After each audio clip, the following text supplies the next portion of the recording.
Hey, cycle breakers and barrier breakers alike. Welcome to the Fuck That Bullshit Podcast, where we advocate, educate, motivate, and create a safe space for you to embrace the mental wealth of marginalized and disenfranchised communities. We are serving no bullshit knowledge, tools, strategies, and insights. And yes, we will be entertaining. Our goal each episode is for you to leave feeling empowered, ready to take action and make meaningful choices that pave the way to your abundant mental wealth. So enjoy, like, subscribe, share, and discuss. Make sure you save it too, just in case you want to look back at it and get some more tips and things. The PTBS Podcast is for education, empowerment, and inspiration. It is not a substitute for therapy or professional mental health care. If you're in need of additional support, please reach out to a licensed mental health provider. Warning: the Fuck That Bullshit Podcast is intended for mature audiences only.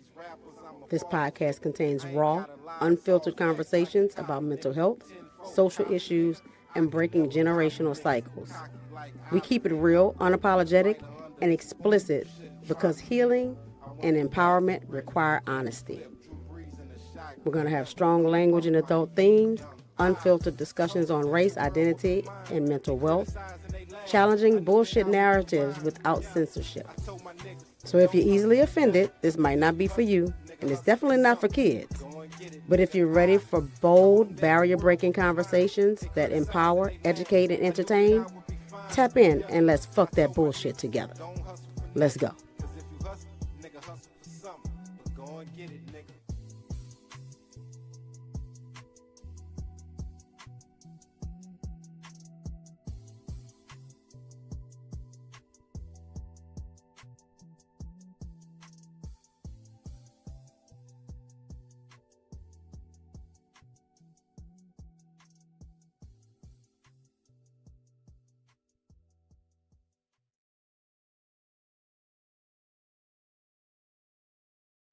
Hey. What it is, what it is.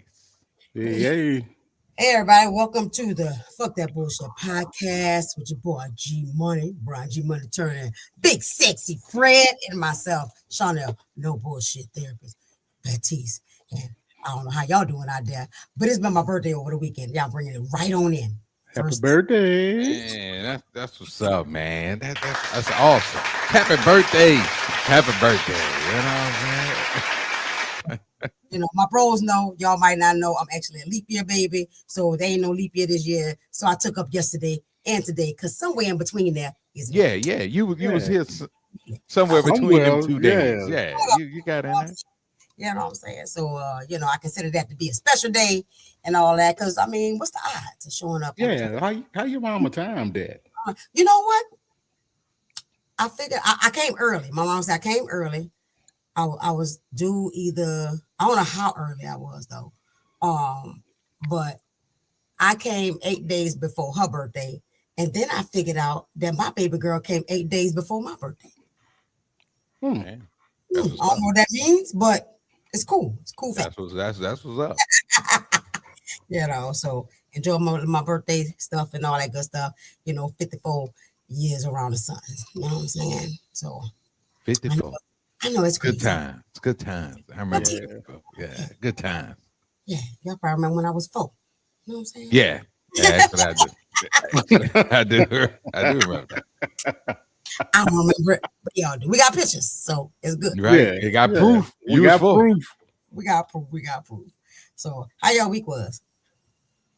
My week, oh my God, my week was wild. Not me personally. Just the news. I'm like, goddamn, we're at war. Yeah. What is going on? This man bombed 9 fucking countries.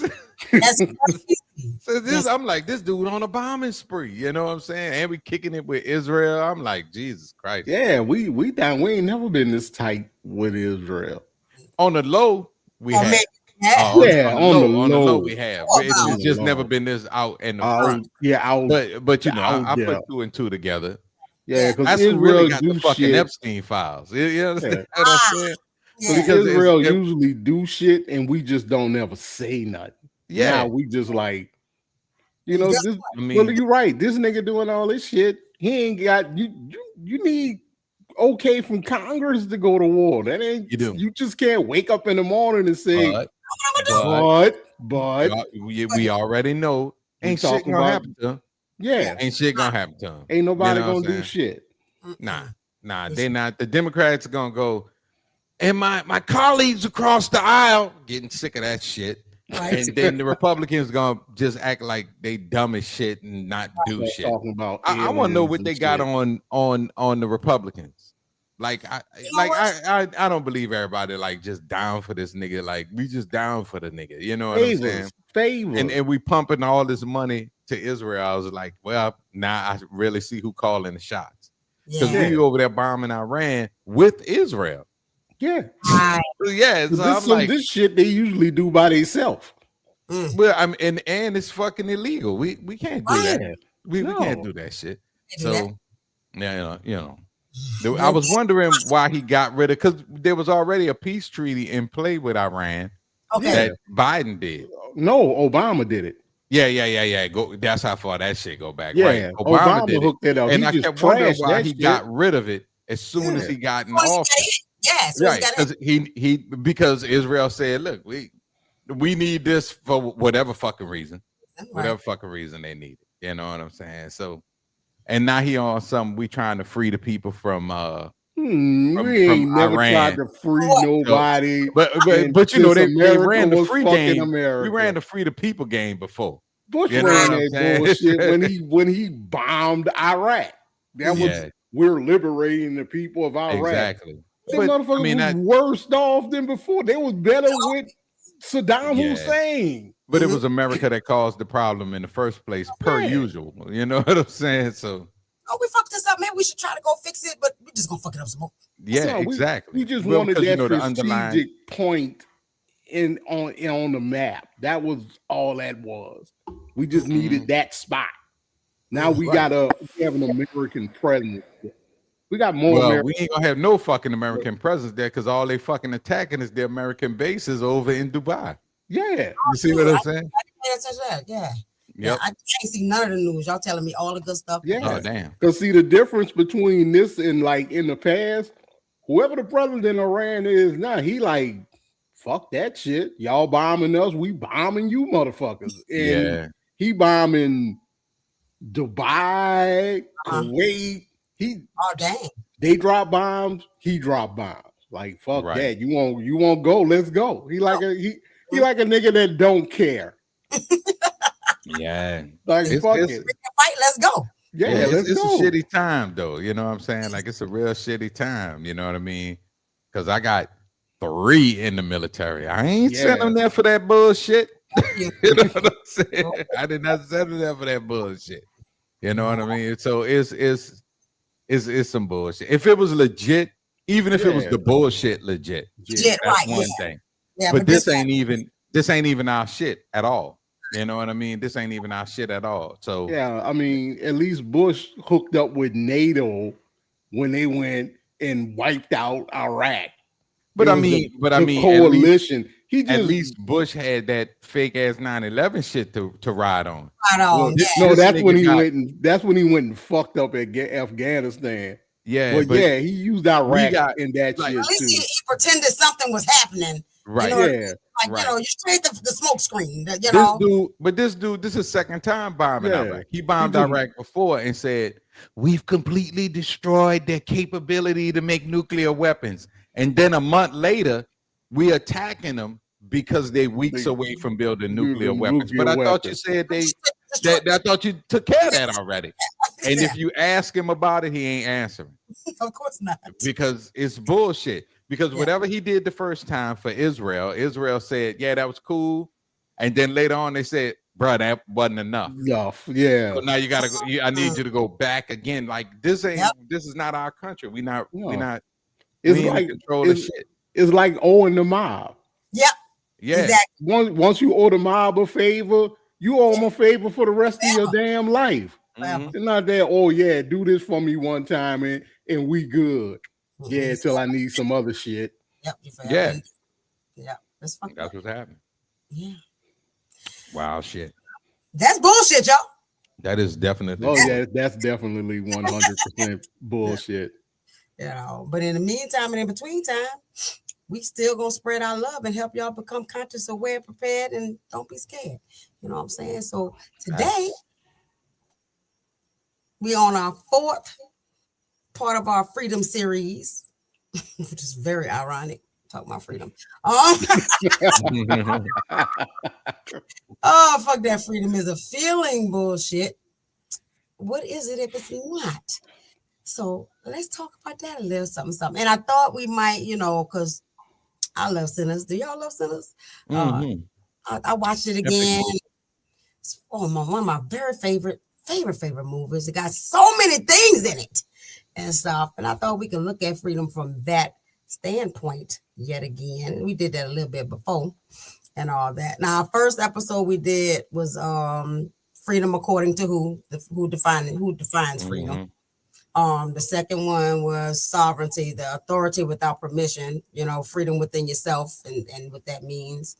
And then we went into the uncomfortability of freedom because it ain't comfortable, y'all. It ain't comfortable. Yeah.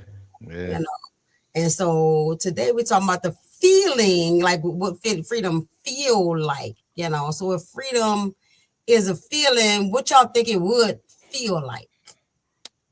Being able to call a black man a nigga at the BAFTA Awards with no fucking consequences. That sounds like since Sinners is the underlying theme, that's fucking freedom. That's freedom. That is fucking freedom. You know what I mean? So, and people like, oh, he got Tourette's. I say, oh, I don't give a fuck. You understand? Thank you. I don't give a fuck. I don't care at all.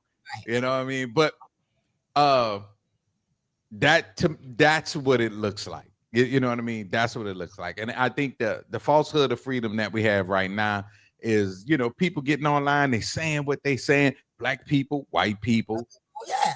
Have not seen no Espanol, but a lot of black people, a lot of white people.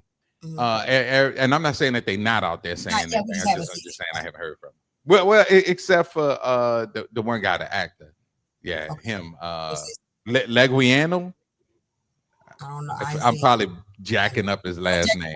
Sorry, dog. But I've seen only him. But a lot of people, we are voicing our little freedoms, especially Eric Benet. We got to talk about Eric Benet. I'm telling you, I want to say this. Oh God! I love grown up Eric Benet. Like I was always a fan of his music, but Eric Benet today is my God. Bro, I'm gonna call him later to see if he want to come on the show. I've been keeping up. Me and Bobby Brown go way back. I can get his number from him. But it's that kind of artificial facade of freedom. We voicing, and we ain't changing shit. Right. You know what I'm saying? We ain't changing shit. Like we just letting off some steam and ignoring the idiots. You know what I'm saying? Kind of like what the Democrats do when they say, my colleagues to my left, but you're saying, but nothing seems to be changing. Right. That makes sense. Well, that sound like there's some relief feeling of freedom. If you think you're free, there's relief. Right. At least a release. And for for your boy, like there's no consequences. So right. I get to do what I want to do. Yeah. Exactly. Yeah. We talking trash about Donald Trump, but he is actually free. He's doing exactly what he wants to do, how he wants to do it, and he's not worried about what nobody else thinks. But I disagree. I don't believe he's not worried. I believe all these shenanigans is because his ass is worried. I don't because he's moving. Yeah, he's moving like a man in fear. He's not because he's not moving in control. It's the appearance of control. Okay. Yeah. It's right. Because it's real random. It's I'm gonna do this. I'm gonna do that. Oh, you stupid! I'm gonna do this. I'm gonna pull on myself. Like this nigga don't even have control of his own bowels. This nigga does not have control over his fucking I life. that. You know what I'm saying? This nigga at a whole press conference shitting on himself. So maybe that's why he got with Lil Kim, because she made that song. I did it on him. So maybe that was the drive. Yeah, you know what I'm saying? That could be the, the connection. And maybe they do that thing. You know what I'm saying? Nicki Minaj. That wasn't Lil Kim. That was Nicki Minaj. Nah, Nicki Minaj had the song. I did it on him. Yeah. So maybe that's why she teamed up, because maybe it makes sense. She keep it in the catalog. You know? Excuse my French, Shawnnell. That bitch just did that because her ass didn't want to fucking get deported. That's all that is. Of course. Yeah. Would they really deport her anyway? Probably not, because her bread. Maybe not. I mean, she got enough bread to sustain her life here, because she don't have no tax problems, and we know she got a lot of money, so she paying them fucking taxes. So they ain't gonna fuck that up. So you kiss the ring. Yeah. So you don't get caught up. I ain't gonna say shit bad about you, even if I'm thinking bad shit about you. Right. I don't know. I think that hoe really drank the Kool-Aid though. I ain't gonna lie. Did. I think she believed that. I have always felt like she was not cognitively all the way there. Right. Yeah, that's Fred's favorite female rapper. Mm-hmm. He ain't even want to talk about her when I brought her up. I know. I bet he didn't. Because anytime I've ever seen her in an interview, even from back in the day, she just didn't sound like she was making much sense anyway. So again, that also aligns with him, because he never sound like he making sense. So two peas in a pie is good. Mm-hmm. Yeah, that's one of them things that just is what it is, and it lacks value, and it definitely lacks importance, because even her association with him doesn't really have an effect on Black people as a whole, or even his because where's she from? Dominican Republic? No, she from Jamaica or some shit. Turks and what's the name of that place? I don't know. Tobagos. Because I thought she was in Trinidad. I don't know. Trinidad. That's where she from. It's Trinidad. Okay. Yep. So that's what I'm saying. It's like she's nothing she doing is, what I mean? She like when Candace Owens was on her bullshit. Like, but you don't matter. You just you was just already popular, became popular, whatever, and that's all that shit is. You know what I'm saying? Y'all leave Candace Owens alone. She's an okay person today. She got a little bit of shit together. We tried to tell her, she didn't believe us, and she fucked around and found out. Yep. Now she's just spilling the beans on everything she does.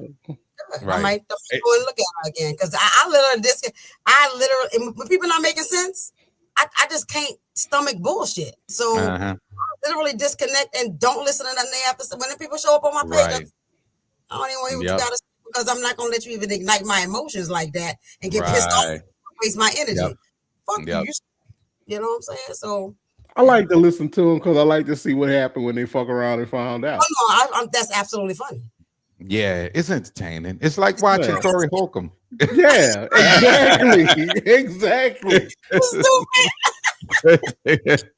He's on my timeline because I'm like, he's like a slow train wreck, and you just standing there waiting for it to happen. Like, I really wanted to see him get beat up that day when the dude told him he was gay. Yeah. When dude told him he was sucking dick. And then look, then that nigga said, we can step outside. Dude got up. Yeah, he was set his ass right now. Let me tell you something. We are just living in a time right now where people think they're free and safe. Right. All right. Because they'll be like, well, let's do this. And the other person's like, cool, let's go. Exactly. You know? Exactly. And I'm watching it happen in so many situations, from the little people to the people way up at the top. And I'm like, and I thought about that just now when y'all talking about how countries are just like, no, let's go. I mean, Canada was the first one when we started fucking with Canada. Yep. Oh, Canada was like, man, fuck y'all. Canada was like, fuck y'all. I cut off your electricity. I cut off your phone. I cut off your gas. I can Canada sent all that American whiskey right back to America. It's like, nah, fuck you, nigga. We got the good shit anyway. We got the good shit. Now, don't fuck around in July and January and damn no fucking lights. Thank you. Exactly. So exactly. Boy, that'd be Chicago, DC, Maine, everything up north be in the fucking dark. We be having this podcast with no G money because the lights off. No, baby, I'm below the Mason-Dixon line. I'm good. Oh yeah, you should be. Yeah, you should be okay. Mm-hmm. Everybody else up that way, we get over 50% of the electricity for Northern America comes from Canada. That's crazy. That's crazy, and that reminds like above the Mason-Dixon line, right? Yep. Freedom. That's the area where Black people supposed to be free, right? And now, and looking at it from the Canadian standpoint, like, so are y'all still free? Up there, right? Because we dependent on all the other things from other people and all that kind of stuff. It's still zero fucking freedom because we getting everything from everybody else. Right. There's no power in that, right? There's no safety in that. You dependent on other folks. Ain't no freedom in that. He was fucking with Canada and Mexico. 65% of our calls come from Mexico. Yep. Yeah. And don't forget about avocados. And that good coffee. And the good coffee do come from Mexico. That Juan Valdez. Come on, man. That's that good ass coffee. Yeah. I don't know where good tequila come from, but I don't drink clears. I don't fuck with it. I bet in Texas I'm drinking tequila. It's like So all right, we're gonna get back around because we're never on off topic, people. But we're gonna get around to the folks. Right. All right, so back on that. So I thought about the juke joint as a space that represented freedom for the folks in Centers, right? Okay. Everybody went there and they felt free. They got the music. They got to do what they wanted. They got the drink. They didn't have to think about the exhaustion of the field. They didn't have to think about the hierarchy being surveilled all the damn time. Because even though they were sharecroppers, of course the motherfuckers were still watching them because they always watching us and shit like that. And then the debt and stuff like that. So in the juke joint, can you imagine, or even when you was watching it, could you feel the sense of freedom from the folks in the juke joint? Yes. Yeah. I could definitely feel it because you can feel it like nowadays, back when we used to go out and stuff. The daiquiri shop was a place of freedom. You can go there and just, you could be you. You didn't have to be, I didn't have to be corporate Fred. I could just be Fred. Be Fred. I could be funny ass talking shit Fred. And that was accepted. That was me. So for that little bit of time, I was free. It was free. Yeah. Right. Yeah. Yeah. And I mean, and I saw it in that because you in any environment, like, and I'm glad you used the daiquiri shop as the example. Cause my little daiquiri shop on cross street from the mall side, from Lake Forest Mall side, that it was that, like, you was accepted and you was in a room full of a space full of people that were all like-minded. You know what I mean? Yeah. It was like you was at Planet Fitness. You was in a no judgment zone. Right. You know what I'm saying? Like you could be you. And it's a difference between like the juke joint environment and the club environment. The club environment demands a specific persona. You know what I'm saying? Like DJing in them clubs, where I used to be up there laughing at him like, boy, look at this broke ass nigga. Just he gonna play that role tonight. You know what I'm saying? Just slinging his rent money over that bar. You know what I'm saying? Right. But in a place like your familiar spot, you know what I'm saying? Like, which was what that juke joint was for them, whether they knew other people there or not. It was that familiar spot where you can come as you are. Right. You just be you. We gonna supply you with everything else. You know what I mean? And so I get how strong that point was they kept making over and over again. It was like we was free for that night. You know what I'm saying? And that's for real, for real. That's what it's all about. It's all people want every day. Yeah. Black people anyway. Because the real spot that the juke joint remind me of was the cool spot. It didn't matter if you were 60 years old or 26. But you had to be over 21. Yeah, you had to be over 21 to get in. But it wasn't like a bunch of old heads talking about what your little young ass doing in there. Right. You was there. You was just there. Hey, we all been busting our ass all week.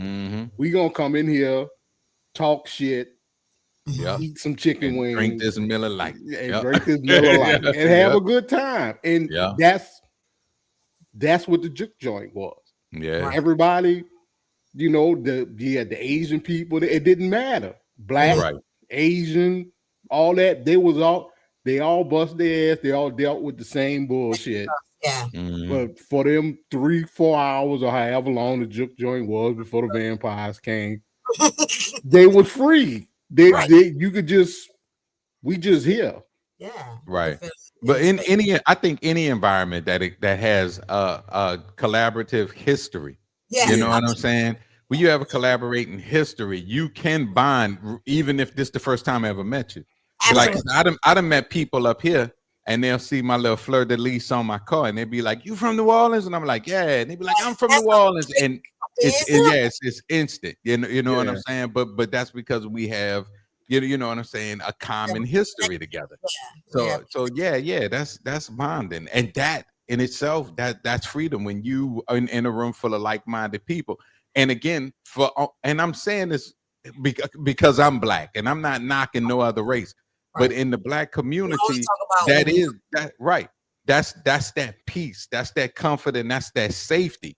You ain't even gotta know how to. You ain't even have to know how to dance at the juke joint. You could have got out there and got your offbeat ass dance on all night. You know what I'm saying? It didn't matter. Nobody still hype your ass up while you out there on the dance floor. Not even matching the music. All right. This is true. So that familiar, like, and that's what I saw there too. Like, these sharecroppers came from different plantations, right? And from different areas and stuff like that. Everybody didn't know each other and all that kind of stuff. But they are, like you said, they share the same heart and the same. I need to. Right. I need the relief and all that. Let's look at the characters specifically and how you feel like they defined freedom, because we talked about in the first show that everybody has a different definition of what freedom means to them. So that we agree that that's the collective that this did represent freedom in this juke joint. But let's start with Mary. How you feel like she defined freedom? Because she was in this situation with old boy, and she was a white girl with the black man, and he always said, "You ain't never gonna be safe." That's why I walked away. But she still wanted it. Right. Now, one of the first key factors is when he said she was never going to be safe. It wasn't that you was in danger with black people.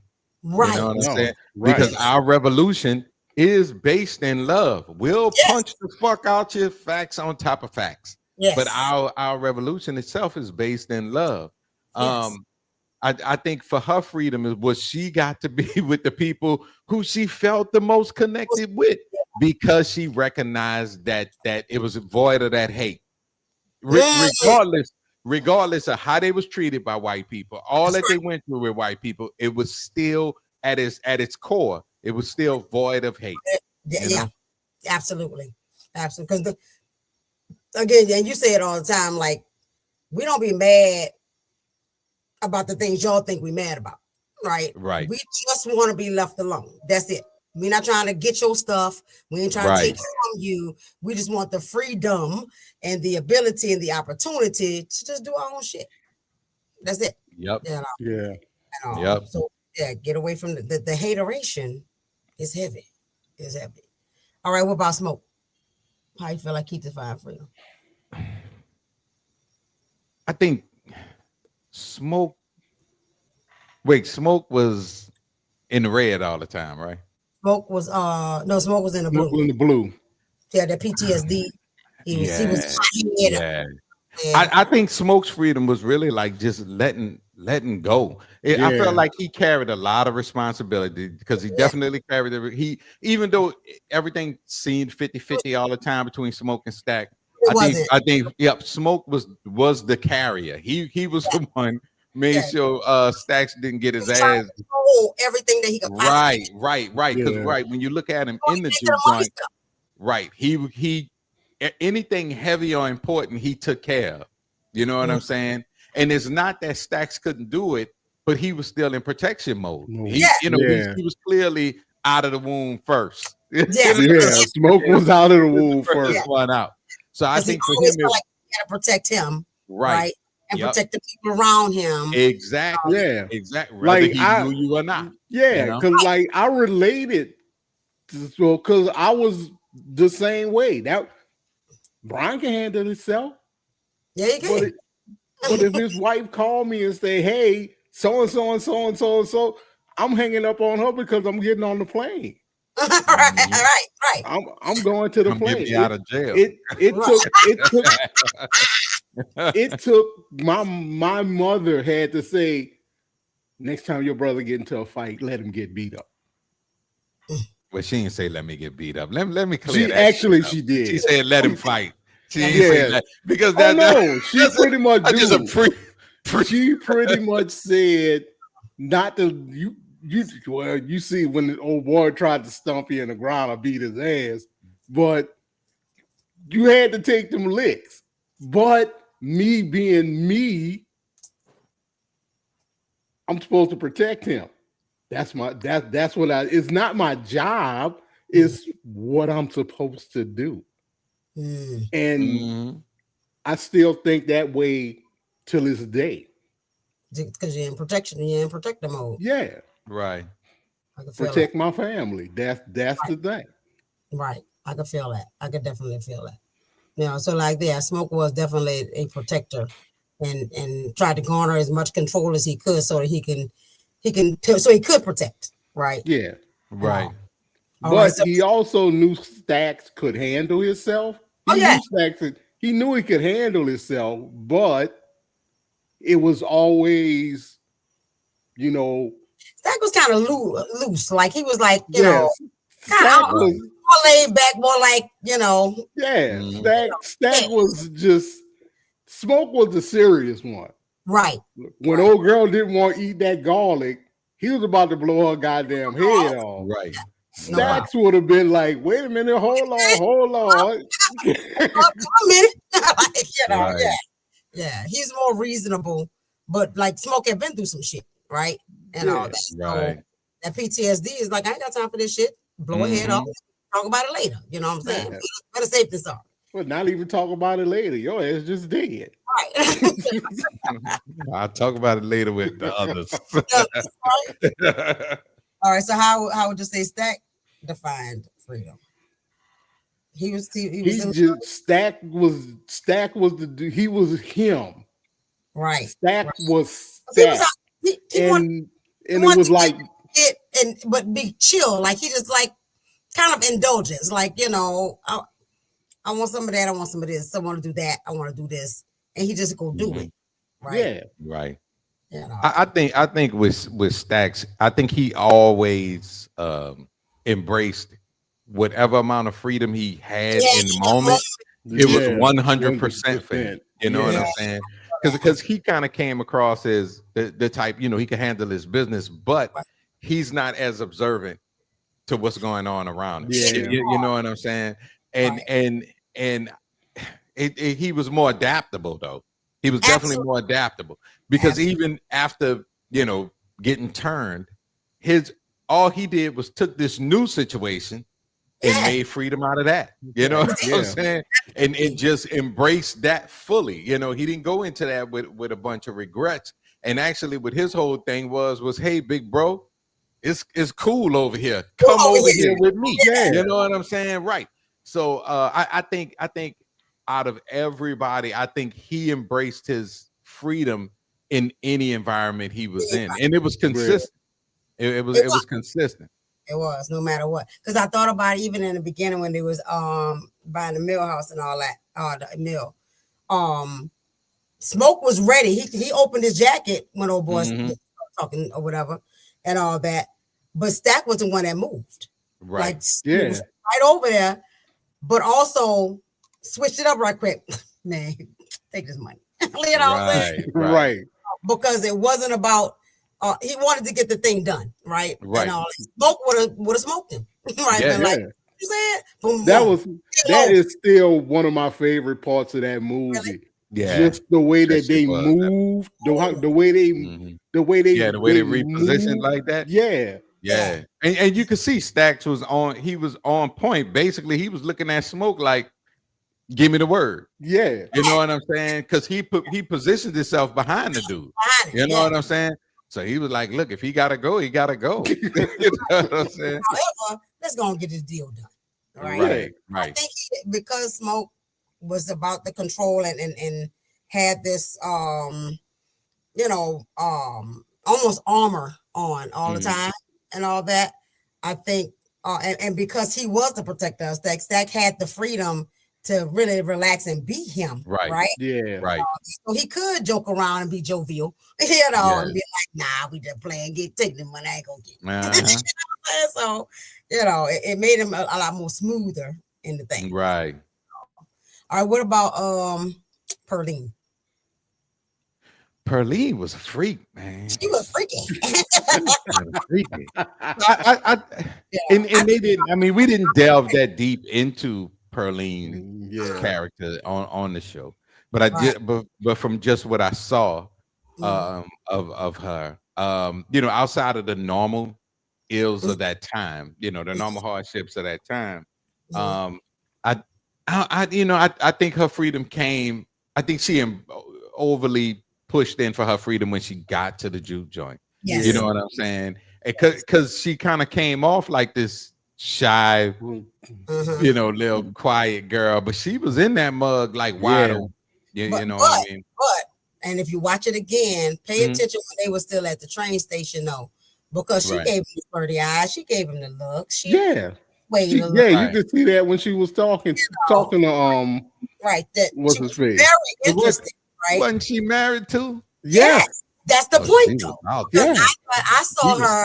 She was in that freedom because she's married for whatever reason she married for, right? When she got to juke joint, he's like, "Your husband with you?" He's like, "No." Right.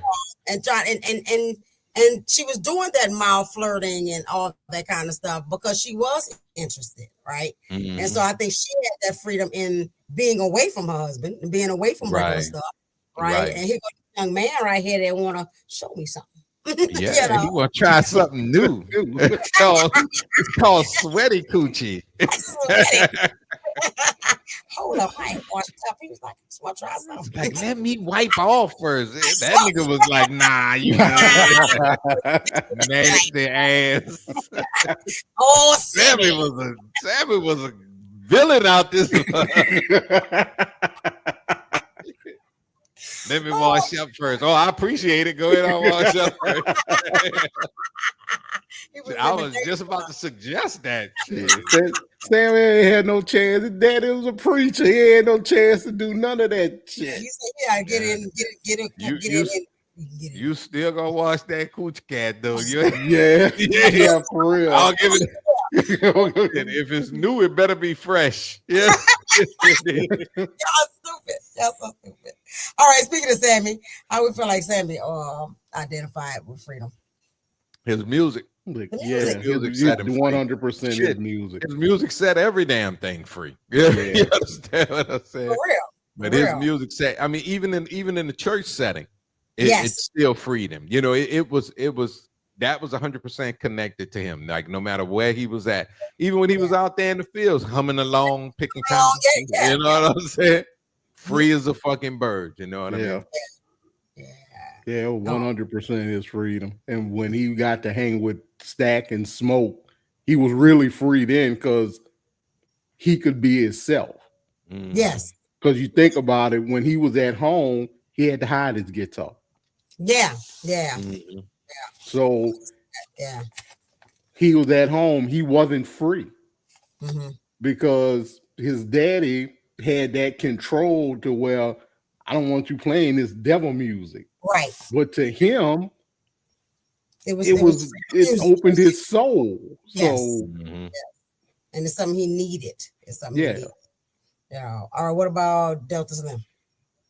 Ooh, Delta Slim was free when he died. Yeah. Because I don't think because he was so bonded to his trauma.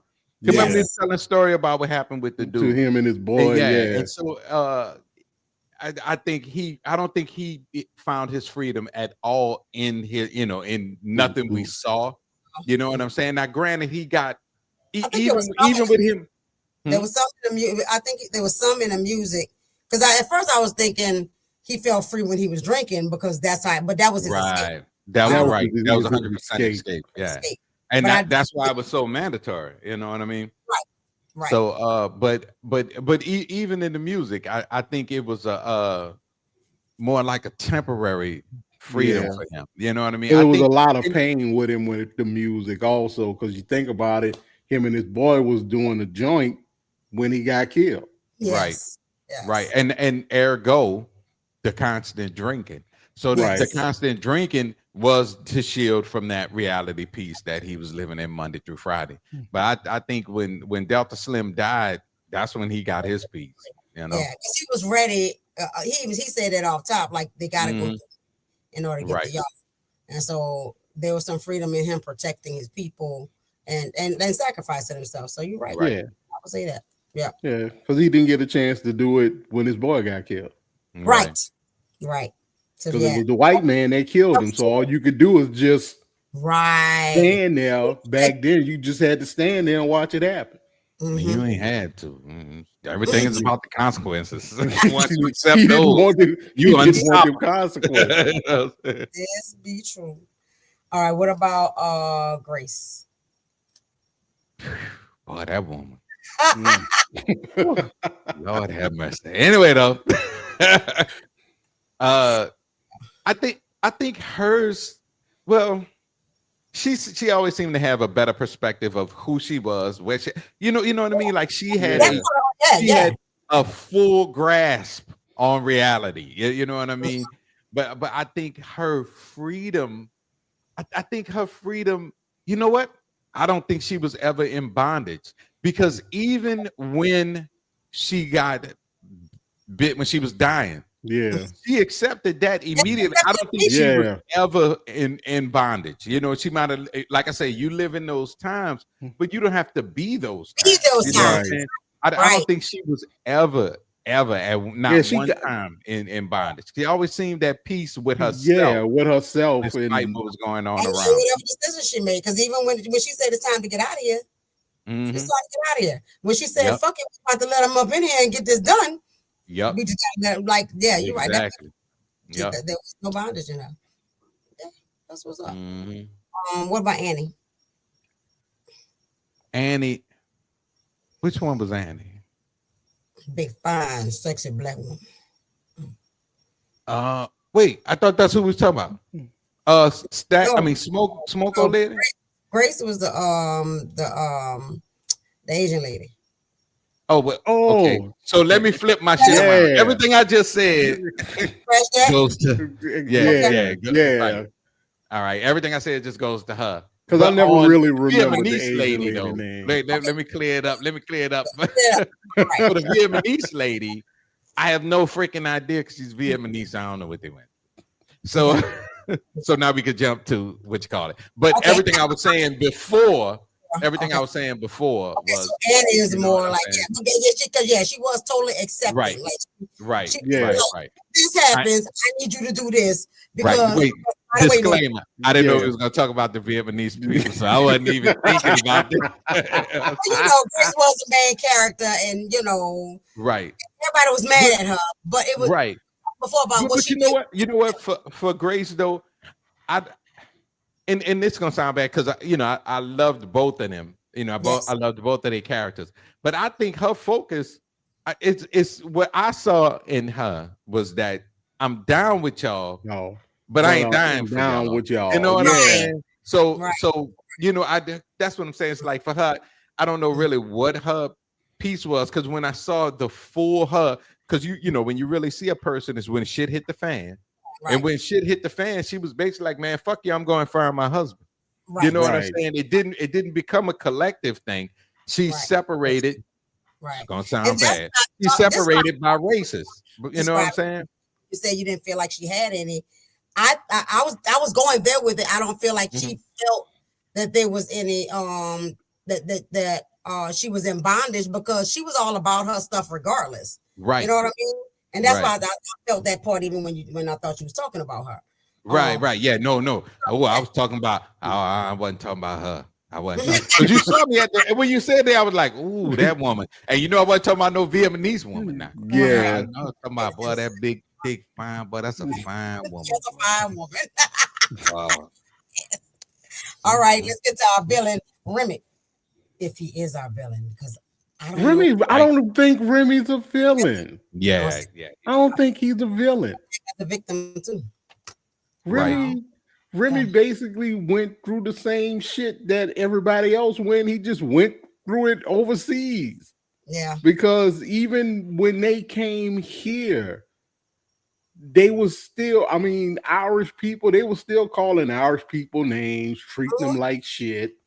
You ain't really white and all this other kind of shit. I saw old signs the other day. I was looking up some stuff, and so old signs that was like no Irish, no black. Yeah. They was on the same page with us. Yeah, I've seen those. And then they started positioning the white thing, and that's how they got out of it. But like, they went through the same. And I also watched in that little recap, how they pointed out the fact that, like he was hurting too, right? Because he did get up to that house and was talking about his wife. He did have a ring on, right? Right. And so it's very likely, because he escaped, the Choctaw, but his wife likely didn't. He said they took my wife, right? Mm-hmm. And all that, which was likely true. She was a vampire. Right. Yeah. She had to get got and all Somebody that. Ain't no joke. This ain't no joke. So I think he was I think he saw freedom as the reconnection, because he wanted to use Sammy's music to reconnect, because he was lonely. He was trying to get back to his wife, his people. Like he was the only one, I guess, in that area, because I'm sure they were everywhere. But he was the only one in that area. He wanted a family. He wanted a family. Right. Love and fellowship. Because he wasn't turning it like this. This wasn't like your average vampire movie. He wasn't just turning motherfuckers just to turn them. Right. He wanted a family. He wanted, and he felt that connection through the music, which was what drew him over there in the first place. Right. Because everybody's ancestors showed up. So it was. That means they showed up too, because it collected. It connected. The spirit to the natural, right? And all that. He really wanted Sammy. Yeah, he just wanted his family. If they would have gave him Sammy, this movie would have been over with. It'd have been like, give me Sammy. Push his ass out there. Credits. Be like, damn, Ryan Coogler, what kind of fucking movie was this? And then really you'd be like, it'd be on. Old people. Fuck those. Somebody better call him a nigga at the BAFTAs. Oh, have mercy. All right, we're gonna move into our awareness. Let's talk about what governs us. What governs us when nobody is forcing us, because freedom comes from self-governance. We talked about that, right? So are you governed by yourself, or are you governed by the things around you, and what is it that governs you? I'm governed by the things around me, because I'm a husband and I'm a parent. So it's right. So it's usually the things around you. At least 80% of what I do is based on the people around me. You know what I mean? And then I'll get my 20% when I get to watch Heat of the Night and have a drink. You know what I'm saying? And relax. You know what I'm saying? That everybody get back on Heat of the Night awesome shit. But yeah, when you're in, especially that parental or spousal position, it's mostly what's around you. You know what I'm saying? That governs your movements. Because I know people like Raven, they ain't got no kids or no spouses. I see how they move. I'm like, that's free. You know what I'm saying? I just be watching them on Facebook. Take your time, just so I can see what freedom look like. Right. No, I feel that. Damn, look at them go, just going places. I can 100% agree with that because I try to just move how I want to move. But then you always come back to that. Right. I can't do that because I need to do this, and this. Yeah. Right. Yeah. Exactly. Yeah, and I thought about that like this yesterday and this weekend, right? I think I realized, right, even in this moment, that's why my birthday is important. Because the one day I choose to move just based on what I want. Exactly. And I don't to nothing else but what do I want, right? Right. And that's how I woke up yesterday. I was like, I don't have no plan, but what do I want? I got on Facebook. Say, so my Facebook page lighting up like it do on your birthday and stuff and all that. And then I'll scroll across this lady that she was frying some fish. I was like, you know what I want? I want some fried fish. That's what I want. Let's see where I'm gonna go get it from because I gotta find a black joint to get it from. So I started navigating that or whatever. We went to the restaurant, we ate and all that, had a good time, and didn't have a plan. I'm just going on the fly. And I'm like, I want to be around some water. Great family, it's Texas, so it's not a lot of water. Yeah, so, y'all dry as shit. Man-made scarce. But we found us some water, right, and all that, and we stayed there until almost the sunset and all that, and that was cool. It was simple, but it was what I wanted. Nothing else covered it, right. But today, birthday part 2, I had to get back into the governing of my company because my company governs me because I got shit I need to do. Exactly. My birthday happens to be the day of the month and the first day of the next month, and shit got to be done at the end of the month, beginning of the month, right? So now I'm like, got to pay the rent, got to pay the office thing, I got to make sure this is that, and like, did I do my billing? Like, so I was like, I want to chill on part 2 like I did yesterday, but 2 days might be a little too much because of the time of the month. So exactly, so governed by those things, and we're governed by the fact that we got to pay rent. Exactly, right. And I think for most people is that way. Like your environment, unless you just have that kind of freedom where the 80% is you and the 20% is your responsibilities. Right. And of course there are people who lucky ass motherfuckers who live like that. You know what I'm saying? But I think for most adults, especially if you have a family, it's going to be 80-20. You know what I'm saying? And you be lucky to get 20. You know what I mean? For real. Absolutely. More like 90-10. Right. Yeah, for real. And that's why I think that the juke joint was so important in the movie, because even though they were free, with big old quotes, sharecroppers being paid with wooden nickels. You know what I'm saying? Right. That's still crazy as hell. That motherfuckers couldn't even get real money. Right. The fucking wooden nickel. They trapped you in their system, as they continue to do today. Yeah. They just give us real money now instead of wooden nickels. Just don't give us enough of it. No. And make sure that we stay just under the ability to enjoy it, or we have to try to make choices in order to be able to use our money for what we want to use it for, because everything is way too expensive, so you never get to really enjoy it like you should, without hustling. All right, that's to keep your ass out the country club. And then if you build your own country club, we're gonna burn it down. So, most definitely. There'll be a drug bust there immediately. Me. Oh gosh, yes indeed. So pick one of the characters, anyone, and tell me what you feel like they were governed by. Stacks, because that's my favorite character.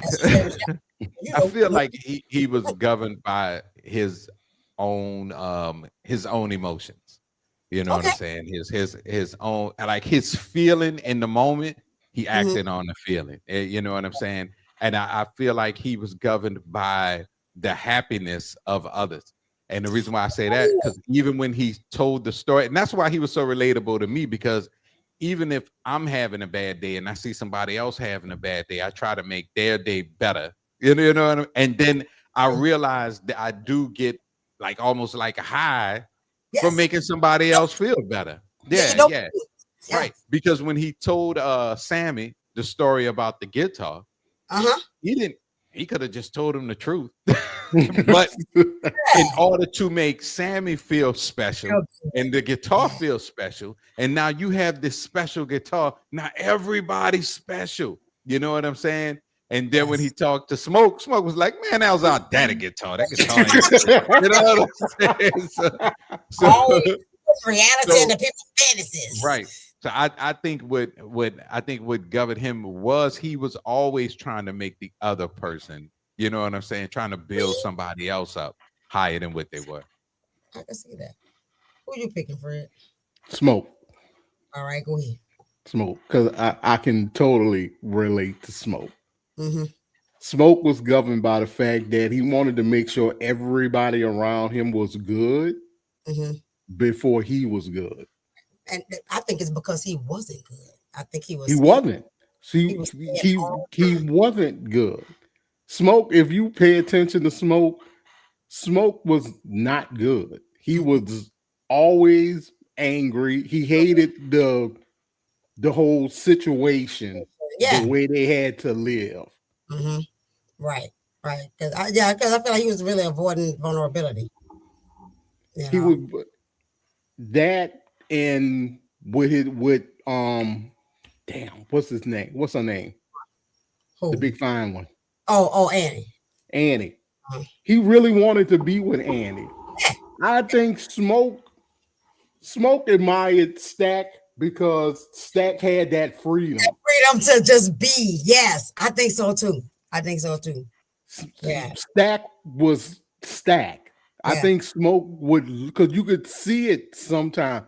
You could see him get vulnerable when he went back to go see old girl. Yeah, that was the first point of vulnerability. His whole demeanor changed. When he kneeled down and put them flowers on that baby grave, I think that was the first point of vulnerability. And then he walked in that house. And when he started talking to her, you could see the vulnerability. Yeah. Like the armor fell off when he was talking to her. Completely. Like he just dropped everything right there. Even when he was trying to be hard, and she go, Elijah. Yeah. She never called him Smoke. She called him by his name. And that would like soften him and all that. So yeah, that was the person he felt vulnerable with, because he always felt like he had to be the protector. Yeah. The world hated him. Mm-hmm. He didn't want nothing. That's why he couldn't kill Stack when he had a chance to kill Stack. Yeah. Because in reality, he should have killed Stack. Right. He should have killed Stack, but that was his brother. Right. He'd been protecting his brother his whole. They went to war, and he protected this dude, make sure he got home. Exactly. And then remember when he got bit, and how when he was upset then, and they wanted to put him outside, and he basically was like I'm Smoke because he's Stack, right? Yeah. And he gets to be Stack because right. And all that. So that was like, man, a special connection. I'm going to pick. One more pick. I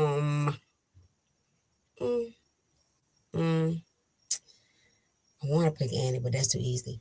I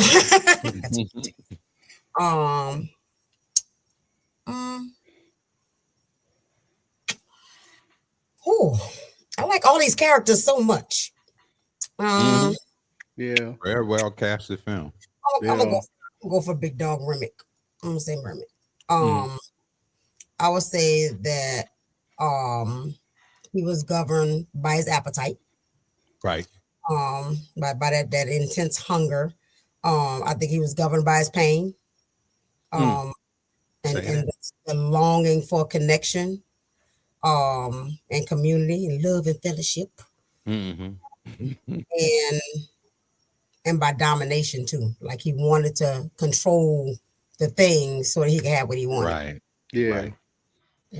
So so I'm putting that question out to the audience, like, what are you governed by? Because that is what shows you that tells you that freedom is not a feeling thing. Like if you can't be in your own governance, and most of us cannot, because like Brian said, it's like if you're lucky you get 20-30% of freedom of any given day, any given time, right?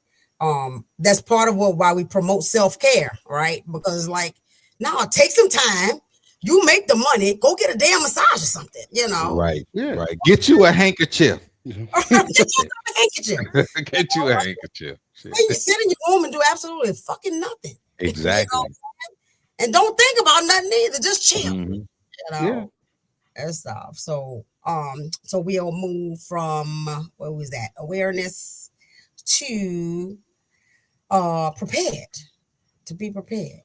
How can we be prepared in this situation in the guise of freedom?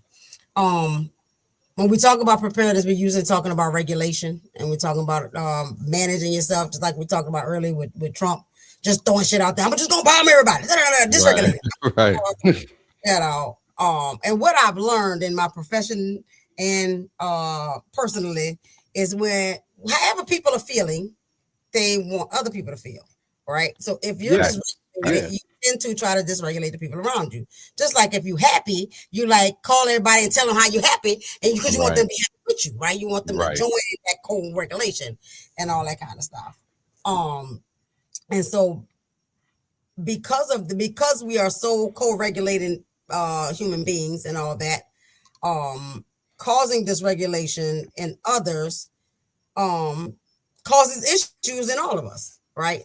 I was cool this week all together because I ain't watched none of this shit. Y'all told me everything that happened this week because I didn't pay attention. Right. I got my news from y'all. Thank you very much. You did a good job. And all that. But I also know about me that I will get dysregulated. I will start thinking about the stuff too much. I will start thinking about the people, and everybody starts to get overwhelmed. Right. And unable to manage their everyday, because we still got to go to work every day. We still got to take care of the kids every day. You still got to do your everyday stuff. But this nigga blowing the world up. Facts. Yeah. Facts. Like, what do I do? Right. So I think that's an important spot to talk about, like how you do manage what's going on around you. That's a bit of freedom that we do have, is how we respond to the shit. Right. And I mean, and it's really not complicated. It's difficult. Depends on how invested you are. But it's an easy fix. You have to disconnect. You have to disconnect, which is why I'm watching, starting season 1, episode 1, Heat of the Night. I'm telling you, that's why I'm really just watching the Heat of the Night, because and I'm watching it. I'm watching it like on this other little streaming service I got, because they don't do commercials. And here's why: because I don't want the fucking commercials either. Because all the fucking commercials are fucking subscription for prescription drugs. And I don't want to hear about them fucking side effects. Take Sky Rizzy for depression. Side effects, depression. You know, why the fuck am I taking it? May cause worse than depression and diarrhea. This shit might make you feel worse than it did when you before. You know what I'm saying? But the thing is you have to disconnect. And when I realized I was so engulfed in it to the point where I was just aggravated and angry, I'm Googling, is Wakanda real and where is it? You know what I'm saying? Like, and I'm not kidding. I literally, I said, I'm gonna shoot my shot. You know what I'm saying? Because it's like you want to get away from the shit. Because because the truth is there's not much you can do. You can make people aware of a situation, which is if anybody that's on my Facebook, you'll see shit all day. And I'm gonna put it out there. But I intentionally will not just linger in that shit all day long. You know what I'm saying? You have to disconnect from all of the things that take away from your freedom. I found my freedom in Sparta, Mississippi on Heathen Night. And that's where I'm at. God damn it. That's I'm solving small crimes and fighting easy villains. You know what I'm saying? You know, me and Gray watched Avatar, the second one, The Way of the Water, yesterday. And I chose It was trash. You think it was trash? Mm-hmm. I like what? I like the second one. Way of the Water. Huh? Why you thought it was trash? I love the ladies. Let me say that first of all. If that tail, I love the ladies. Yeah, tail got you. It's that tail, I know. But it was during that time frame when Hollywood was trying to push the ladies to the forefront as the lead. Because if you look at the first one, the guy was the lead. And the first one was really the best one because it was really just a story of Europeans coming to America, taking it from the Native Americans. So it was very relatable. But the second one, to push the what's her name? Zoe, whatever her name is, push her character, push the female character to the lead, which is fine. Right. But every time they do that, they have to dummy down the right, male and that's what I was going to say. because he became a housewife, and he not only become a housewife, like he wasn't capable of accomplishing anything all of a sudden. I'm like, this dude kicked ass in the first one. Now I will agree. Don't know what to do. You know? I will agree with you on that because I hadn't watched the third one yet.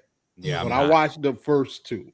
The first one was the best one. Absolutely. I was confused on the second one because I'm like, dude, you literally beat everybody else in the first movie by yourself. Right. You and now started this revolution. Now you babysitting. Yeah. But look at it from the concept that he did beat everybody, because this is what I saw. I saw he kicked ass in the first one. Yay. Okay, now I have a family. The first time he had nothing to lose. Right. I hated it because of course the point was you don't need to run. You should be able to fight and protect and all that, right? Right. You know, he didn't have to run. Because it still didn't protect anything. And you brought danger to other places, right? Right. All that. But his son stood up, right? And I saw all the lessons of him being a real leader in his family and you know, I hate to say the words manning up, right? And being protective. But being protective, that was the statement. Like, you know, a father protects his kids, a man protects his family, right? And all that. And protection for him in that moment was like, run, because these people are vicious and they're gonna come after us, and I know what they're capable of, and I need to protect, you know, my people, my kids and my family and all that. One statement he said at the end though, when he was like, you know, Scully's never they always stick together. And he said that's our biggest weakness and our biggest strength, right? Right. Because they wouldn't leave each other behind. They kept getting captured over and over again, right? Right. Like, where's your people? He in on the boat. Well, where's your sisters at? The boat. They came back to go get her, and then they got caught. And then he's like, "If I gotta keep rescuing people, right?" And so I like that aspect that he had to learn that, right? What I chose to watch in that, because it's the same concept too, with somebody that was vengeful. Download his damn consciousness in somebody to get back at this motherfucker. Like that's right. Easy. right. And all that. But what I chose to see in that movie was the beauty. Not the booty, but the beauty. Okay. Oh, you saw it. Okay. See, but again, that proves my point. Again, I say I love the ladies. But the reason why it's so relatable to the ladies is because it is built on that format. If I'm watching Avatar, a movie about some people with the downloaded consciousness, everybody 22 feet tall, kicking ass and taking names. I expect to see some kicking ass and taking names. You see what I'm saying? Like, don't feed me a action superhero-esque type movie. I can see it from a different standpoint as a woman. And because if I'm watching Death Wish 2, I expect to see Charles Bronson kicking ass. I don't expect to see Charles Bronson working this shit out. That's not why I'm watching this shit. You know what I mean? Shaft ain't never paused when it was time to kick ass. Was there piss offness in you about him not standing up to begin with? Like, you know, let's fight. Let's go. No. It's just that, you know, I kind of saw the grow of that, because I also watched Lioness. Same girl, and it was good. It was good, but the only thing that made that more balanced was they made Zoe real tough guy-ish, which again I'm like, not necessarily. I don't like that, right? Because it's not realistic. It's absolutely not realistic, and it's not believable. It's like you so tough that you kind of you treat your family like shit. Right. You know what I'm saying? So, right. But nobody else got dummied down, which was a relief. You know what I'm saying? But it was a Hollywood thing for a minute. You know what I'm saying? Because if you ever watch the Marvels or whatever. They did that in Marvel too. Yeah. And they made all the male characters stupid. And the lady. I don't thank you, baby. She said it all day long. But I don't like when they mess up the balance like that either. Right. Because in order for women to stand up or come to the forefront, men don't need to be stupid in order for that to happen. Right. And Marvel had that real bad, because when they would push the female characters to the front, they remove all emotion and compassion from them. Yeah. You see what I'm saying? Because if you look at the Marvels, the only person, if it wasn't for Miss Marvel, the little young kid, that was the only one that gave a damn. But the other two, we all about the mission. Bitch, care about the fucking people. Right. You see what I'm saying? And but that's the very essence of what women are, in order for them to be in the front and the lead. Yeah. They removed the humanity from them, and this is probably a whole nother show.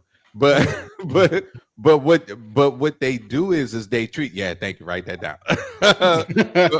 but what they do is, and again, I can't say it enough. I love the ladies, but when you have female writers for a movie, they only write the stereotypical depiction of men into their characters. Because if you look at Infinity Wars, when Peter Parker got dissolved, Tony Stark was upset. He was highly upset. You know what I'm saying? When Gamora died, everybody was all those big strong men were upset. You know what I'm saying? So it's you get that no showed emotion. Exactly. Yeah. That was, he actually loved Gamora. He didn't hate her. He loved the. That's how he was able to get the Soul Stone. Right. Because if he didn't, he never would have got the stone. Yeah, because you got to give up the soul of somebody you love. You can't just throw any random motherfucker off the side of that damn cliff. Yeah. So, but that's what I'm saying. But when they write in these female characters, all of a sudden they don't care about nobody, and all it is their emotional viewpoint of what a man is, and that's why the shit don't fucking work. Yeah. Okay. I was trying to jot some of that down. What's the premise? The premise is not showing who man and woman really is, right? Right. Not showing the true us. Okay. Yeah. All right. Yeah, y'all don't always have to be hard to be a hero. Right. And you don't. You don't. Right. You don't. Right. Like, and it's similar to what Brian B said the other night when we was on Beyond 1130. Y'all check that out too. But he said that, I'm the man of my house. Don't get me wrong, but my wife is the leader. Right. And that's that was beautifully stated, right? Because both things exist together as an ecosystem, and both of them are needed for the strength of each of them have, right? Right. And the only time, that I say that women tend to step into a masculine role if there's that absence of male energy, right? The absence section, that's one thing. But if he's present, he shouldn't have to lower and her rise up to, you know what I'm saying? Right, So because it's really not a rise at that point. The only reason why your glass is full because I added buku ice to the fucking beverage. It's not really full. You know what I'm saying? So that's man. Shit. That is a whole nother show, right? That shit down. Yeah. Because I mean, we all knew Percy was the man of his house, but we also knew Shirley ran that house. Exactly. Right. And they understood because you couldn't ask him for certain things unless you wouldn't go talk to her. Yep. Right. Absolutely. There had to be an agreement for that thing to happen. But she would also go if it was something. She'd be like, make sure it's okay with your grandfather. Because he's the man of the house. You don't have to run everything to be quote unquote the man of your house. Right. And it's gotta be exhausting if you did, right? for sure. I ain't got no. I'll be like, ask your mom, you ain't even gotta come back to me. That's for real. Heat of the night is on.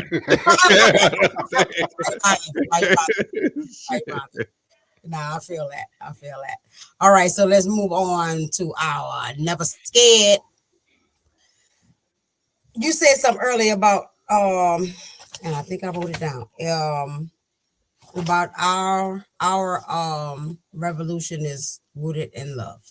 Yes. At its core, it always is. Yep. And I think that goes perfect in a never scared section because there's nothing to be afraid of because we are rooted in love. Right. And that's what we're trying to spread. That's what we're trying to do.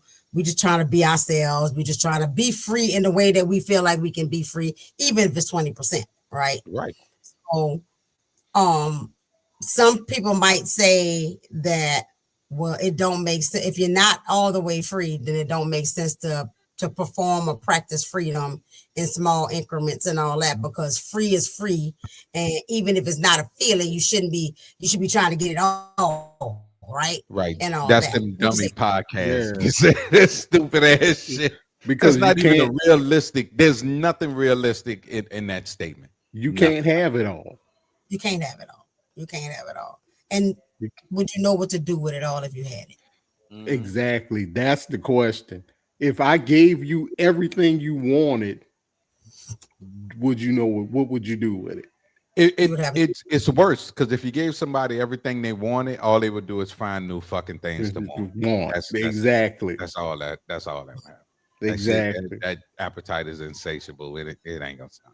That's why Biggie say more money, more problems. Yeah, because if you give somebody $20 million, now they want $60 million, even though $20 million is more than enough to do what you need to do. It is definitely more than enough for me. Anybody out there want to send me even $8 million? Yeah, even 5. Okay. Yeah, it don't have to be 8 for me. I'll take $1 million. Because we gonna work that $1 million. Exactly. Shit, I could give me a job at CVS vacuuming the floor. I'm good. I just be working for the insurance. I don't want to ring nobody up. I don't want to fill out no prescription. I just want to vacuum this floor. How y'all doing? Here I go over here. Exactly. For real, just give me enough hours to get insurance. That's it. That's all I need.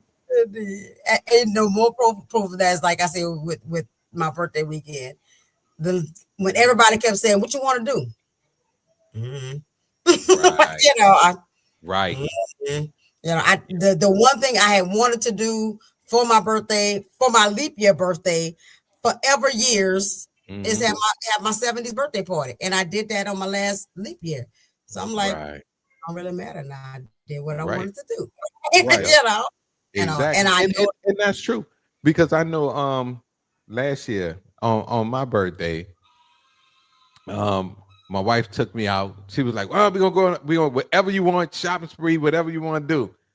I didn't know what the fuck to buy. Send your wife to my house. I won't go on a shopping spree. But listen, but this is what I bought.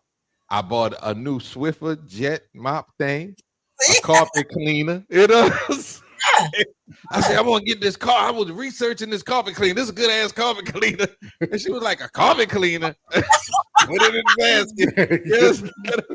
I think the only thing for me I got was I got a new soundbar subwoofer for my TV. That outside of that, it was shit I needed for the control part of my life. Yeah, exactly. Yep, makes sense. Makes freaking sense. Does your freedom cost anyone else theirs? No. From me, no, it don't cost nobody else nothing. Because they still get to do whatever the hell it is they want to do. Just leave me alone and let me do what I want to do with the little bit of freedom that I got. Right. And if we look at the movie again, of course, Remix did, Smokes usually did. Right. Technically. Yeah. Stacks is dead. Walking Dead. Walking Dead. You know, but I believe Mary becoming a vampire was her freedom because she got to she got to be with the person she wanted to be with forever. No, she don't go outside during the day or fuck around and meet Blade in a dark alley. But like that, she got what she wanted, right? It's that too. I think that was freedom for him too. Yeah. It really was. He wanted to be with her, but like you said, she could pass for white. Yeah. And if they saw her with him, what you doing with that nigga? Right. Either you let us beat his ass, or we gonna beat him and your ass. Right. And Smoke knew that. Right. And he loved her enough to let her go. Yeah. And so being vampires for them was perfect. Yeah. Right. You know. And they got to live all the way through the times where it wasn't no big deal either. Right. You know? Yeah. Exactly. So they actually got to they won. Kind of see. Yeah, they won. Right. They actually had the happy ending. Yeah. They did. Smoke got his freedom. And death. He died. Because he had already lost everybody when he took that thing off that what's her face game. Yeah, that right there. Yeah, he didn't need it. I don't need it no more. I want to be with my family, and he was with his family. So looking at that is, and I think we talked about it before. When there's nothing to lose, do you feel freer? Yes, 100%. Oh, 100%. Yeah. Because once you're no longer afraid of death, you're cool, right? Yeah. I mean, it's like I said earlier. Like the only thing that stops anybody from doing anything is the consequences of the action. Right. And once the consequences don't matter no more, that is true freaking free. Yeah. You know? Yeah. So freedom is heavy, so it requires self-governance, and that's part of what we've been talking about today. Is just like managing you, not overstepping it and causing hurt, pain, or consequence to anybody else. And so you have to build an internal structure to manage that. So don't let whatever does govern you spill out on other folks, because that ain't on them, that's on you. Right. So moving to our final, you gotta make the choice. You gotta. The choice is yours. I like with that finger. Like my y'all like. Yes. Yeah, I like how you're pointing at the people. Yeah, so they know. I look like I mean business. Yes. You look like you mean business. Yes. Right. Okay, let me get this off of here now. We're looking for the buttons and all that. So, in that we invite our audience to make the best choice of ownership and consequences. Right. Like take responsibility for your freedom choices, because as we have already discussed, no, freedom ain't free, and it's not absolute. Right. You're right. Yeah. Percentage of it. Even if this orange man wasn't doing all the shit he's doing, we still got stuff that we got to do. Even even if money wasn't a thing, we would still be governed by the fact that we got a garden and hunt for our own food and fish. Right. You know, Right. we be governed by our hunger. Yeah, the responsibilities don't disappear. No. Right. You know, so owning you and how you move and how you operate in responsibility and understanding the consequence of the thing and accepting that consequence is your true freedom. So whatever freedom means to you, that's what it means. You got to be honest with yourself first of all. You can't want the little bit of freedom that you want if you constantly lying to yourself saying, oh, I'm good, oh, this and that. If you're not good, I'm not good. That's okay. And admit that sometimes you're not good because you're the reason you're not good. It's not always the man or the situation or my job. No, because if you say my job is the reason why such and such and such, you can go find another job. Yeah. You just get up and go find another job. They don't have you shackled to the desk. The only thing they got you shackled to the desk is the bills. Right. That's it. Right. But you can go find another job. As soon as you're honest with yourself, then it's easier to say what freedom looks like for you. Right. Then if you can accept the consequences that come with what you want to do to get that freedom for you, then at that point it's easy. You just got to be willing to accept the consequences. Yeah. Right. I can feel that.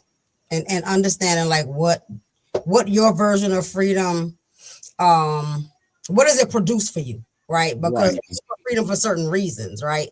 And all that. On my birthday, I want the freedom to do what the fuck I want and not be responsible for nothing and nobody. Right. Yeah. But I do, right? On Mother's Day, I don't want a mother. You know, on Mother's Day, the last thing I want to do is mother. like that's free me from mothering, okay? Right. So like figuring out what it is, what your needs are in your freedom, and like defining that thing and figure out what does it produce for you. Music is freedom for me, just like it was for the people in the juke joint. Like when I don't want to be bothered with the world, I put my headphones on and I jam out and I don't listen to the fucking world and all that, you know, and depending on what kind of mood I'm in, you know, it might be some hip hop, it might be some jazz, it might be something else, right? But I find freedom in that because I can disappear into wherever I want to be, right? Right. And all that. It produces a calm, it produces regulation. Sometimes it produces me escaping, right?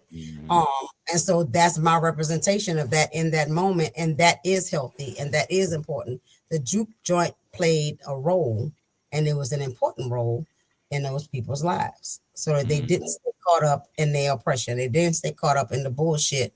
They found the freedom where they needed to find it, right? And even at the end, Sammy didn't have. He chose. He made a choice not to drop that guitar. He made the choice to go, you know, open up Perlene's, right? Even though he said once a week he would have night terrors about that night, but it still was the best night of his life before the sun. Yep.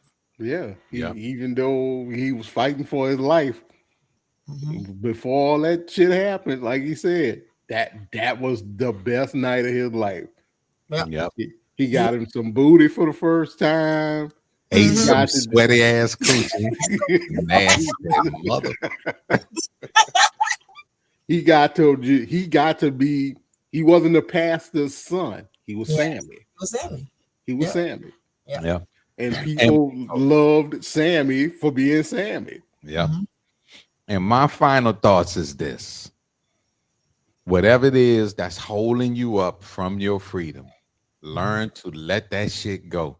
And not even let it go permanently. If it's something you got to do, it's something you got to do. If it could wait 10, 15 minutes, let it wait. Let it wait. But get your time so you can get your mind right. And watch Heat of the Night. And watch Sparta will save you. You understand what I'm saying? Disconnect from the bullshit and watch some bullshit that just doesn't have a meaning or a point. It's not going to necessarily make you feel this way or that way. You know what I mean? Just disconnect. You know, it don't have to be Heat of the Night, y'all. Y'all watch it. But don't watch the fucking news. You're 100% correct. There's a YouTuber that he do like voice stuff, kind of like over anime stuff. Okay, and it just talking about Ace? No, not Ace, but Ace. It's Ace like hilarious. He like Ace. Ace Okay. is freaking hilarious. You need to watch Ace. Ace is funny as hell. But this dude, what's the name of his YouTube channel? Codename Super. And he just be doing the funniest like when my all this shit with, yeah, I done bomb this, I'm bombing that, I'm gonna bomb your mama house next week. You know, I'm like, I catch myself and I'm like, all right, I'm tired of looking at this shit. Let me just go look at something that ain't got nothing to do with nothing. I go straight to his channel and I'm sitting up here laughing my ass off and then forgot everything that I just watched 15 minutes ago about the bomber. Yeah, you got to release yourself from it, y'all. Yeah, I saw one creator mention that because somebody must have said, y'all can like joke around and do this and that at a time like this, and he's like, a time like what? Because we've been going through this forever. What you mean? Right.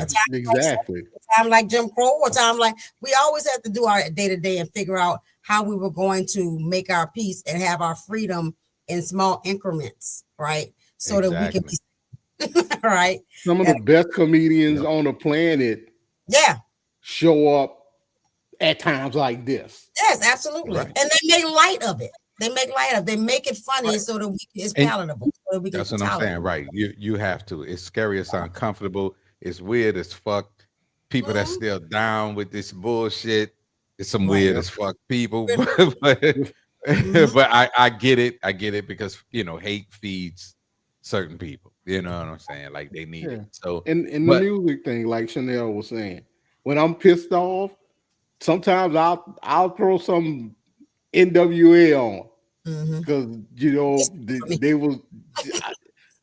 I don't hate the police, but I just I'm angry. So let me let that get out, or some Public Enemy, or just days where it's like I just want my mind to chill. I listened Friday. I was at work.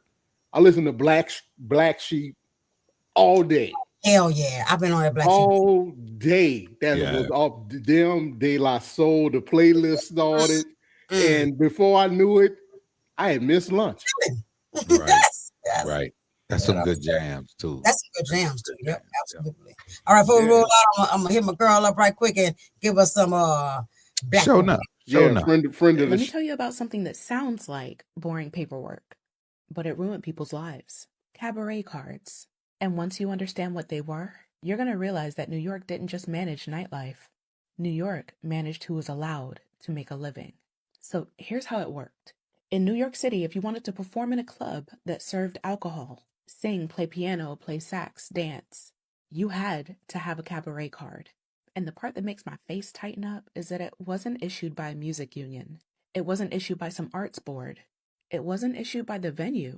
It was issued by the police. So imagine building your whole life around your gift, right? And a cop who doesn't know music, who doesn't know you and doesn't care, can decide that you're not allowed to work. Now, here's where people get it twisted. This didn't run for 5 minutes. This system ran from 1940 to 1967. 27 years of permission to be an artist. And you didn't have to be convicted of anything to get your card taken either. Sometimes arrest was enough. Not a trial, not a guilty verdict. Just contact with the system. So now your livelihood depends on staying spotless in a city where police were over-policing certain communities on purpose. And you already know who that hits first. Because when this kind of power exists, it never lands evenly. And this is why you keep seeing the same pattern. The people creating the sound of the city, the people filling the clubs, the people making New York, New York, were the same people who could get their careers shut down with a stamp. And yeah, Billie Holiday is one of the most famous examples that people point to when they talk about cabaret cards being revoked and performers losing their rights to work in NYC clubs. So let's be honest about what this really was, okay? It wasn't public safety. It wasn't quality control. It was a discipline system. It was New York saying you can make the culture, but we decide if you get to eat off it. And the part that disgusts me is the hypocrisy. The city loved the money, they loved the glamour, loved the packed rooms, loved the reputation. But behind the scenes, it was more like your talent doesn't protect you. Your fame doesn't protect you. We still control access. And when you really sit with that, you start seeing cabaret carts as a prototype.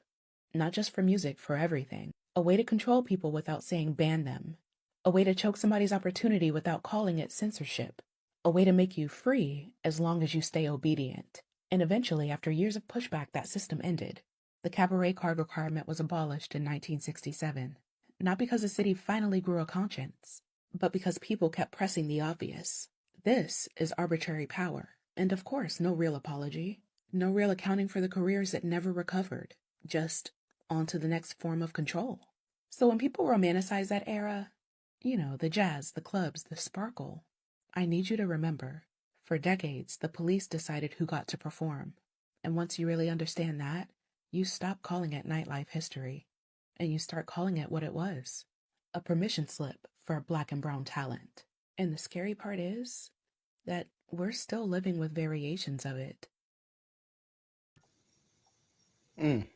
She always have all the good facts, y'all. She got all the Dude, she had the it be the smallest but big ass facts, right? Yeah, because I've heard I want to say in with that Eddie Murphy little movie, The Cotton Club.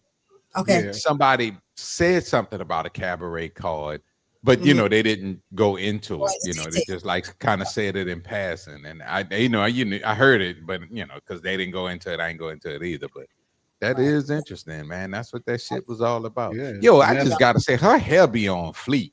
I ain't gonna even oh fucking hell.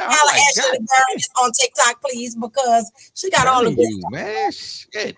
Then she shared some of her own stuff, whatever. She was like, we're not gonna talk about it. We're not gonna talk about that stuff today. I have some other stuff to talk about. I was like, all right, girl, I want to hear about it. You know? Shit. She cool people. Yeah, because I heard of the cabaret cards, but I never knew they was doing it like that.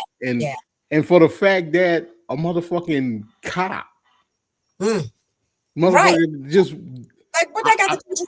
I just became a cop yesterday. Right, I ain't breaking no laws. I can keep you from making a freaking living.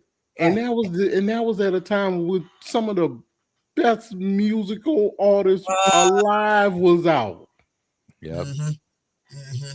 But then you know they were to police us, so they continue to do that. You know what I'm saying? Yeah. Fred, oh. If you like what you're hearing and you're enjoying the podcast, tap in, give us a like, share, hit us with a comment. Comments help the algorithm, and please subscribe. We're also available on Facebook, Amazon. Don't forget that our podcast is available on Amazon. We still haven't we still haven't figured that out, but thank you, Jeff Bezos. Some kind of way you got us on your platform. Oh, have mercy me. Y'all, don't let nobody bullshit you this week. Please. Remember, because there's a lot of bullshit happening right now. Don't read something. Find you a crazy content creator and just look at dumb shit that don't have nothing to do with nothing that's going on. Heat of the night, y'all. Heat of the night. You know, we should. Oh, I wish I would have downloaded the theme song. We could have closed with the theme song. Somebody knows to promote them this much. You know what I'm saying? But like, also like, get on TikTok, do a TikTok dance or something. Do something silly. Oh yeah, do something, but don't do nothing dangerous. Don't hurt yourself. Right. You know what I'm saying? Then don't do that damn TI thing. I'm tired of seeing that. What is? Oh, the dance? Yeah. Oh yeah, it is on every platform now. I saw this older lady doing. She was rocking that shit. Though, yeah, I know what you're talking about. Yeah. She was if your limbs still moving, do the fucking TikTok dance. I can't work my knees like that. Yeah. I mean, if you 45 and up, do the TI. If you 44 and under, do something else. Say this in other ways, you know. But y'all have a good week. We shall see you next Sunday. And peace. We are out. Peace out.